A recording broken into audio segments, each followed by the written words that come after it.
Pride is a big celebration of the LGBTQ plus community. It was started in England in 1972.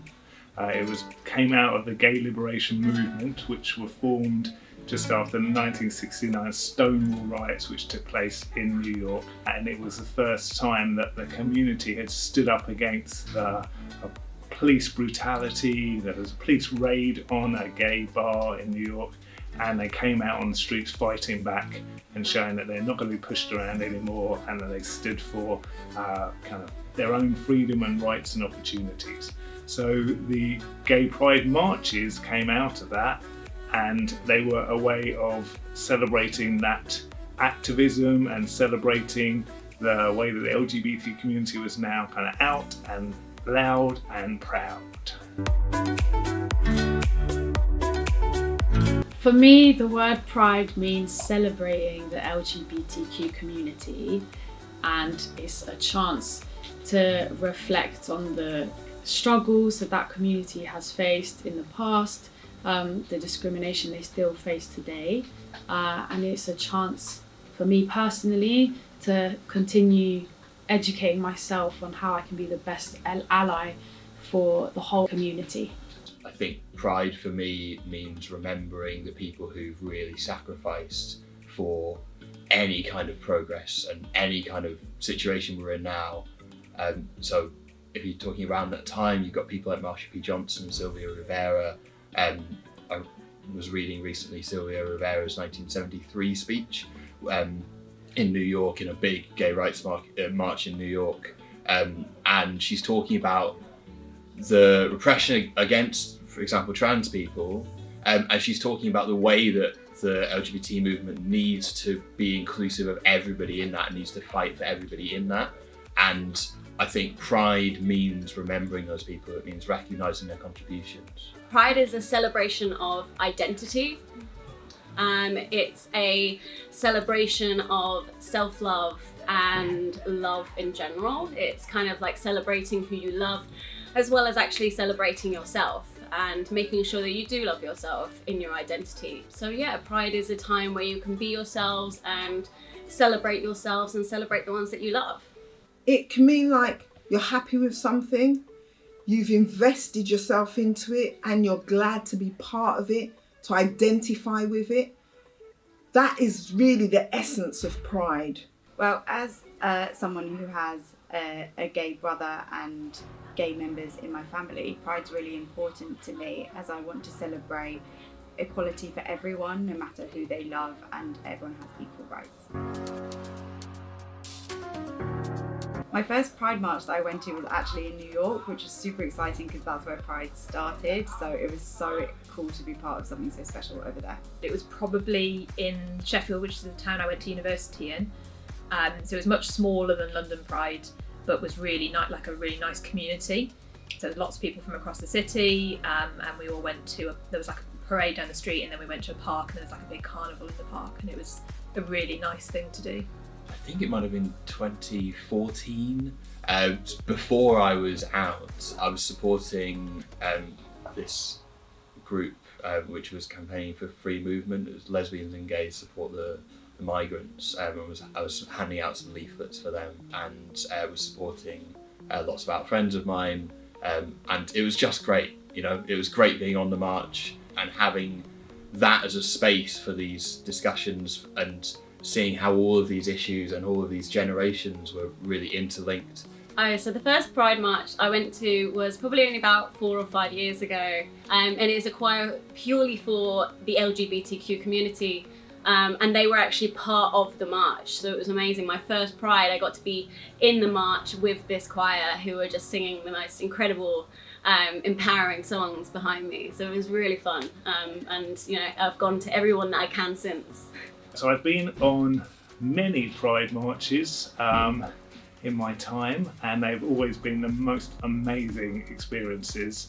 The first one I went to with my sister was in the early 1990s, and we went on the march rather than the party afterwards. And the march went all the way through central London, and I remember just the noise was incredible, the whistles and the horns and the excitement. and it was just a really fantastic occasion. I was at university, and I went to university in Brighton, and Brighton has probably the biggest Pride festival in the UK. And the great thing about Pride in Brighton is the whole city comes out to sort of like watch the parade and be a part of it. So you get mums, dads, kids, grannies, everybody sort of goes onto the streets and joins in, which is really nice because it feels like the whole city is supporting the LGBTQ community.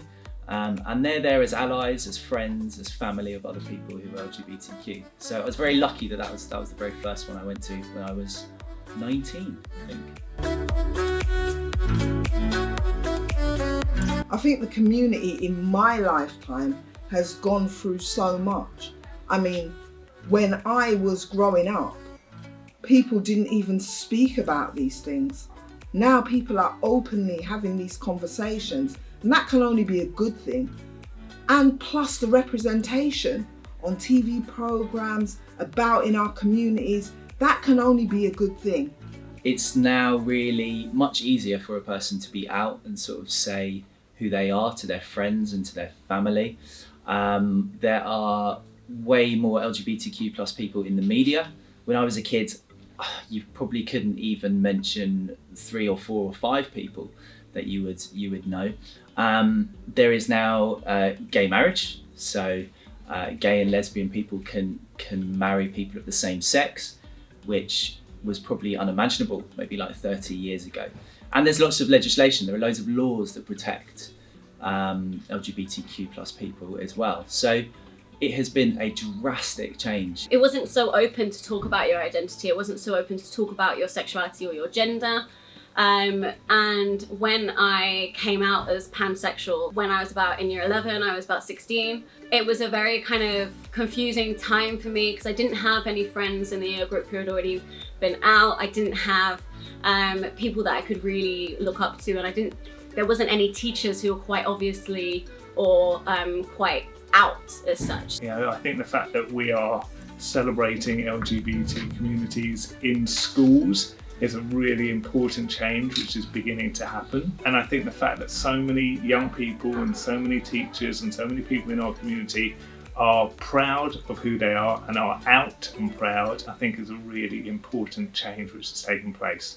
And that comes about because of some of the changes in the laws which have happened, like same-sex marriage, which was introduced in 2014, the Gender Recognition Act in 2004, which gave trans people certain rights. But also the attitudes that people have has changed and has become much more positive, much more open and tolerant. So when I was at school, Section 28 that you might be learning about in history at the moment wasn't still officially a policy, but it wasn't rescinded properly until 2003. So I was still at school at that point.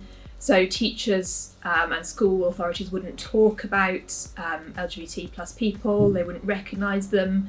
Members of staff who were LGBT plus wouldn't tell their students that and show a role model.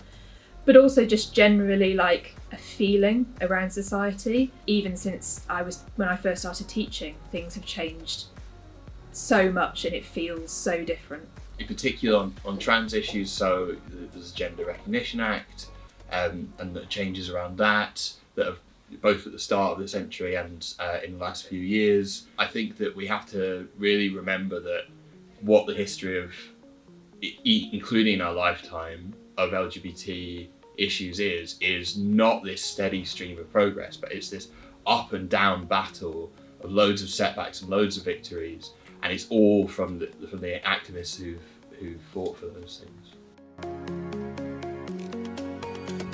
I remember a lot of important events from kind of recent LGBT history, the Civil Partnership and the Equal Marriage Act, but I also remember things like London Pride becoming particularly big and particular years. So in 2015, when the film Pride came out, London Pride was a really, really big event, and it had lots of film stars that had been in the film at the front of the march, but also people who the film was based on in the front of the march, so people who used to be miners in Wales, and their union banners were all at the front of the march, and that felt like a really big turning point event. For me personally, it would be coming out. I think when I had my first girlfriend around 16, my parents weren't really accepting. So I guess that was probably one of the most important experiences for me. But since, you know, it's been all for empowerment, and it's been kind of all these celebrations that have been more important for me. Weimar Germany in the 1920s, which seems like it would be an odd example, but basically I think what you have in Weimar Germany, especially in Berlin in the 20s, is this huge LGBTQ scene that re-emerges in the 80s, but you know, a decade after this vibrant scene with lots of pioneering trans healthcare and things like that, it's obviously all smashed. All the papers and everything that were built up at that time are burnt. All the bars and the clubs and the spaces are closed, shut down. People are being persecuted. I think we just need to remember not to take anything for granted, basically. Well, I mean, for me, coming out was clearly important because it was the start of my self-love, self-being journey.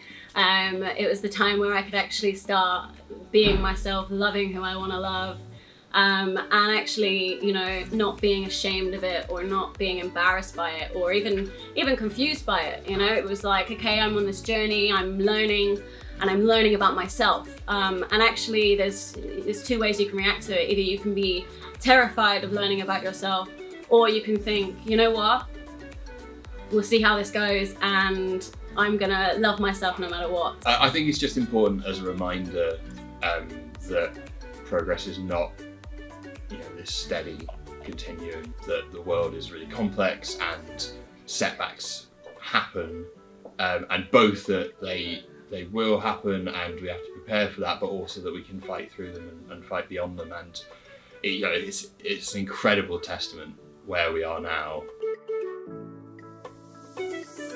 There's still so much we can do for this community. The LGBT community face discrimination in all walks of life still. I think on a school level, we can always do more to celebrate that community, to raise awareness of what can still be done.